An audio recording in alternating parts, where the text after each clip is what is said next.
Sakata la jezi feki ni moja kati ya sakata ambalo limekuwa likienda na kurudi baada ya kuweza kushuhudia mara kadhaa viongozi mbalimbali wa vilabu hivi vya soka wakifanya ukaguzi na kukamata mashehena kadha wa kadha ya jezi feki, lakini baadaye jambo limekuwa likiisha kimya kimya pasipo kufahamu mwelekeo, lakini pia pasipo kufahamu ni nini ambacho kimeweza kuamuliwa na kuweza kufikia hatma ya sakata hili ambalo limekuwa likiviumiza vilabu vya Kariakoo. Lakini pia sio vilabu hivyo tu, hata timu nyingine nazo pia zimekuwa zikikutana na kadhia hii na kuweza kupoteza mapato mengi ambayo yamekuwa yakitokea au yakipatikana kwenye jezi hizo feki. Sasa leo mkurugenzi au mzabuni wa jezi za Simba Jairut, ambaye amekuwa akizalisha kits mbalimbali za Simba katika msimu huu wa 2025-26, ameweza kukamata shehena la jezi feki maeneo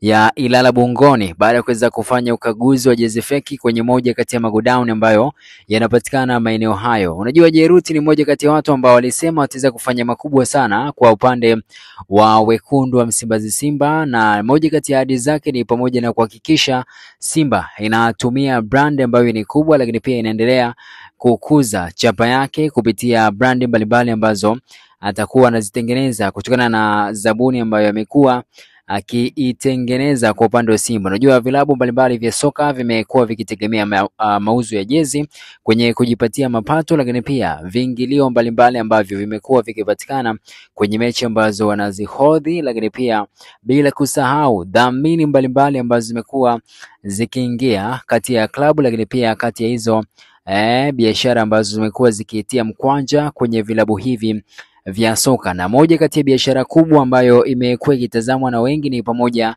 na biashara ya jezi. Lakini hili sakata sio kwa mara ya kwanza kuweza kushuhudia au kusikia kwamba timu zinapambana na kadhia hii ya mauzo ya jezi feki. Miaka kadhaa nyuma tulimshuhudia Ali Shaban Kamwe akiweza kupambana na sakata hili, lakini pia kuweza kutishiwa hadi kupigwa, lakini hatujui mwisho wa siku lilisha vipi. Lakini pia nikukumbushe Antonio Nuges ambaye alikuwa pia ni afisa habari na mawasiliano wa Simba kwa kipindi cha nyuma, naye pia aliweza kukutana na kadhia hii na tuliweza kushuhudia jezi mbalimbali zikikamatwa na pasipo kujua pia hatima ilisha vipi. Sio mara ya kwanza, sio mara ya pili sakata hili la jezi feki linaibuka. Tumeona pia Ahmed miezi kadhaa tu iliyopita aliweza kufanya kampeni ya kuzunguka maeneo mbalimbali kuweza kuhamasisha wadau wa mchezo, lakini pia mashabiki wa timu hizi kuweza kununua jezi original za club kuweza kuipatia klabu manufaa, lakini pia hata mwekezaji ambaye anatia mkwanja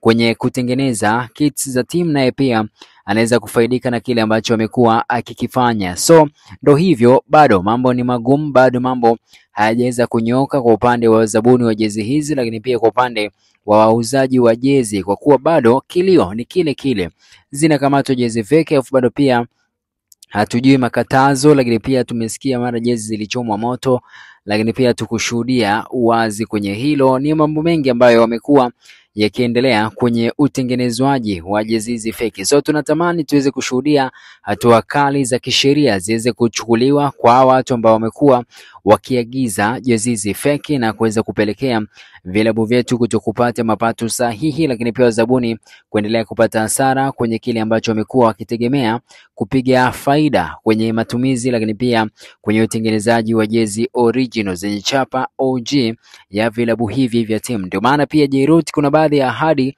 ambazo alizitoa kwa upande wa Simba kama kuweza kuleta basi aina ya Eriza, hadi hii leo bado halijafika. Alisema mwezi wa 10 au wa 11 chombo kinaweza katua hapa nchini, lakini hadi hivi sasa bado hakijaweza kutua. Tulisikia pia usajili atafanya usajili wa mchezaji pendwa wa mashabiki, ndio hivyo mambo yaliweza kwenda mrama, lakini pia ahadi kama kutengeneza uwanja, kutoa vifaa mbalimbali vya production kwa upande wa club, hasa kwa upande wa kurusha matangazo, lakini pia kwa upande wa kutengeneza zile content za digital. Lakini ndio hivyo, bado mambo hayajanyoka na kwenda vizuri. Tusubiri tuone ni kitu gani ambacho kitaendelea baada ya kuweza kuona taarifa hii ya kuweza kukamata jezi feki maeneo ya Ilala jijini Dar es Salaam. Mimi official PMTZ_is PM Shot, ni follow pale Instagram.